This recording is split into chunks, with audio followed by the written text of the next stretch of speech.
Housing బోర్డులో tailoring మహిళలకి నేర్పించడానికి కృషి చేసిన ముంతాజ్ భాయ్ గారికి ప్రత్యేకంగా స్టేజే ఆశీనులైన యాదయ్య గౌడ్ గారు మరియు రామచంద్రయ్య గారు మిత్రుడు గారు ముంతాజ్ భాయ్ బృందం మొత్తం వాళ్ళ పేర్లు దయచేసి వీళ్ళు చేసే హౌసింగ్ బోర్డులో కార్యక్రమాలు చూస్తే ఈ ఇంటికి వస్తే ఇల్లు చీపతి ఇడుపులు చెప్తావని అంటారు. కాకపోతే నాకు భగవద్గీత వాళ్ళ ఇంట్లో కనబడ్డది. నాకు ఎంత సంతోషం. ఖురాను భగవద్గీతని పక్క పక్కల్ని పెట్టి చూస్తే వాళ్ళకి అన్ని మతాలు సర్వమతాలు ఒకటని వాళ్ళు నిరూపించడం జరిగింది. ఫస్ట్ మనము భారతీయులం. మన రాజ్యాంగం ఏం చెప్పిందంటే మత ప్రసక్తి లేని లౌకిక రాజ్యము భారతదేశం. ఇక్కడ ఏ మతస్థులైనా ఉండడానికి ఆస్కారం ఉంది. ఎవరి మతాలు వాళ్ళని ప్రేమించుకోవచ్చు, ఎవరి పనులు వాళ్ళు చేసుకోవచ్చు. కానీ ఒకటి, హిందూ ముస్లింలు క్రిస్టియన్స్ అని భేద అభిప్రాయాలు లేకుండా అందరము ఈ భారతదేశంలో మనం కలిసికట్టుగా జీవిస్తున్నాం. అయితే వాళ్ళు చేసే నడవడికను బట్టి నేను ముస్లింని అంటే ముస్లింలలో అందరు అదే విధంగా లేకుంటారు, హిందువులలో అందరు అదే లేకుంటారు, క్రిస్టియన్స్లో కూడా చెడు భావం లేకుండా ఉన్నోళ్ళు ఎంతోమంది ఉన్నారు. కానీ వెనకడికి ఆమంలా కత్తగా వేసిన దాన్ని కొంతమంది ఉద్భవిస్తారు. మన ఒక తల్లి పిల్లలము, ఒక తండ్రికి పుట్టిన పిల్లలము, ఒకరొకరి గుణగణాలు ఒక విధంగా ఉంటాయి. కానీ మన భారతదేశంలో పుట్టిన ముస్లింలు అంతా, క్రిస్టియన్స్ అంతా మనం భారతీయులమని నమ్మకంతో ఈ దేశాన్ని ప్రేమిస్తున్న మీ అందరికీ, ఈ ముస్లింలందరికీ ప్రత్యేక ధన్యవాదాలు. ఒకవేళ ఈ భారతీయులమని ఇష్టం లేదంటే ఈ దేశం విడిచిపోవచ్చు, పాకిస్తాన్లో ఉండొచ్చు, అరేబియాలో ఉండొచ్చు. మీకు ఈ సంస్కృతి నచ్చలేదంటే ఎక్కడన్నా పోయి ఉండొచ్చు. కానీ భారతదేశంలో మీరు ఈ భారతీయులుగానే ఉండండి, హిందువులుగానే ఉండవండి, ఇక్కడ ఏం లేదు. రాజ్యాంగం పుట్టించినప్పుడే మత ప్రసక్తి లేని లౌకిక రాజ్యం అని మన అంబేద్కర్ రాసిండ్రు.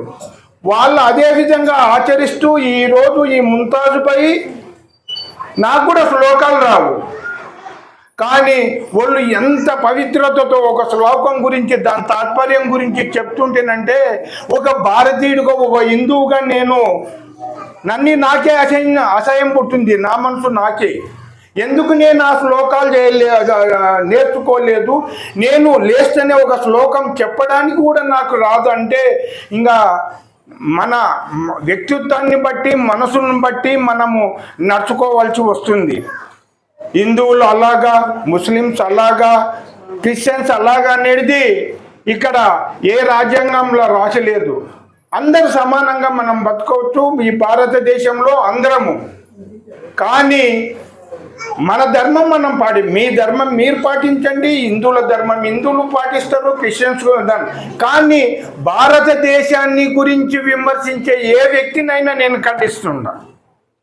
భారతదేశంలో ఉన్నాము, మనము భారతీయులమనే చెప్పుకున్నలే. కానీ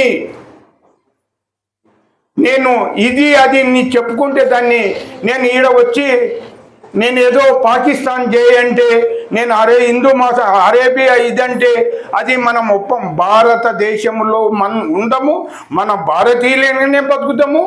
మీ మతాన్ని, ఎవరి మతాన్ని వాళ్ళు గౌరవించుకుందాం. నాకు ఇష్టమైతే ఖురాన్ మాట్లాడతా, భగవద్గీతను గురించి మనం ఇచ్చేస్తాము, బైబిల్ని గురించి. కానీ బైబిల్ ఇట్లా నేను విమర్శించాలి, అది నాకు నచ్చకపోతే నేను ఊకుండాలి, అంతేగాని ఒకరిని గురించి విమర్శించాలి. అందుట్లో ఏం రామ్ రహీం ఏకీ హై, రాముడు రహీం అనేది ఒకటే. కానీ మనం డిఫరెన్స్గా చేసి రహీం అనేటాలకు వాళ్ళు ఏదో ముస్లిమ్స్ ఏదో ఇది వాళ్ళు వచ్చి మనల్ని ఏదో ఇది చేస్తుండరని మనలో నా భేదాభిప్రాయాలు పెట్టకుండా వాళ్ళు మైనార్టీలు అయినా మనతో కలిసి ఉంటుండరు. వీళ్ళనంతా ప్రేమించుకుంటా ఒకరం మనం ప్రేమించుకొని అందరము సోదరభావంతో ఉండాలని కోరుకుంటూ, ప్రత్యేకంగా ముదుబురుబాయి గారు ఆడపిల్లలు ఇంట్లో ఊక కూర్చుంటారు, బయటికి పోతేనంటే కొందరు ఎంప్లాయ్మెంట్ లేక బయటికి వెళ్ళలేరు.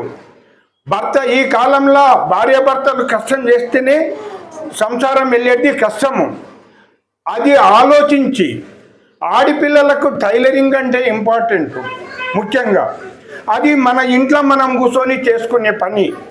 అది వాళ్ళు ఆలోచించి ఇంత మంచిగా టైలరింగ్ నేర్పుతున్నారంటే వారికి నేను ప్రత్యేక ధన్యవాదాలు చెప్తున్నా. ఆడపిల్ల ఎక్కడ పోవాలన్న అవసరం లేదు. నీ ఇంట్లో నీవు కూర్చొని నీ భర్తకు చేదోడు వాతోడుగా ఆయన 10 రూపాయలు సంపాదిస్తే నీ ఒక బ్లౌజ్ పీసు, అది కూడా ఈరోజు మామూలుగా లేదు. బ్లౌజ్ పీసులు 1000-2000 రూపాయలు కుట్టే బ్లౌజ్ పీసులు ఉండవంట. ఇంత మంచి ఇది టైలరింగు వాళ్ళు నేర్పిన దాంతో ఇంకా మీకు ముందుకెళ్ళి ఇంకా మంచిగా ఇది చేసుకొని మీ భార్యాభర్తలకు వాదోడు చేదోడుగా ఉండి ఇంకా మీ సంసారాలని డెవలప్ చేసుకున్నాలని వారు గమనించి మీకు ఈ టైలరింగ్ వృత్తి నేర్పినందుకు వారికి ప్రత్యేక ధన్యవాదాలు తెలుపుతూ,